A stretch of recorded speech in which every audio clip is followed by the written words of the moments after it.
সবাইকে আনফ্রেন্ড করে দেওয়ার পর সে আমাকে আনফ্রেন্ড করে দিয়েছিল। ব্যাপারটা আমার কাছে একটু অদ্ভুত লাগছিল। মনে মনে এটা ভাবতেছিলাম যে যে মানুষটা আমার কাছে আর একটা মুহূর্ত থাকতে পারে না, যে মানুষটা আমার সাথে কথা বলার জন্য সারাক্ষণ ছটফট করে, আমি একটু অফলাইন হলে যে মানুষটা ফোন দিয়ে আমাকে পাগল করে ফেলে, সেই মানুষটা কিভাবে আমাকে আনফ্রেন্ড করে দেয়।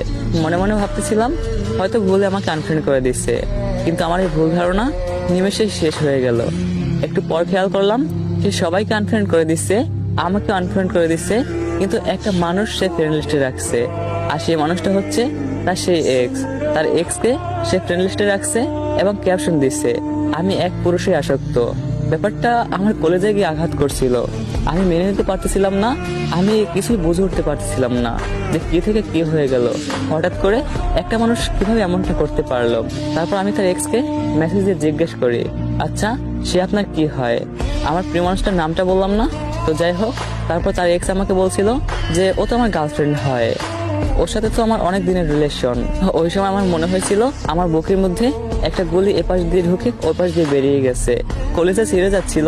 তারপর সে আমাকে জিজ্ঞেস করছিল, তুমি ওকে চেনো কিভাবে, ও তোমার কি হয়? ভাইয়া, আমি আমার প্রিয় মানুষটার কখনোই ক্ষতি চাইতাম না। আমি তাকে মন থেকে ভালোবাসতাম।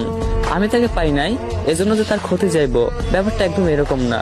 আমি চাইতাম সে সব সময়, সে যেখানেই থাকুক হ্যাপি থাকুক।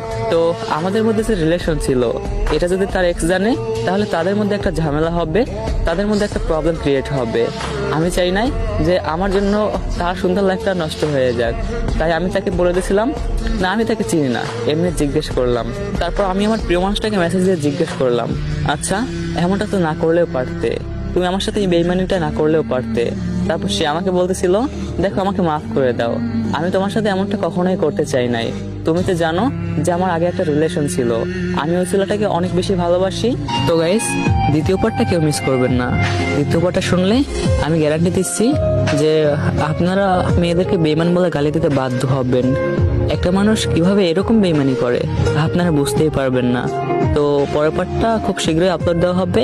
পরের পার্টটা পাওয়ার জন্য অবশ্যই আমার আইডিটাকে ফলো করে পাশে থাকেন। টাটা।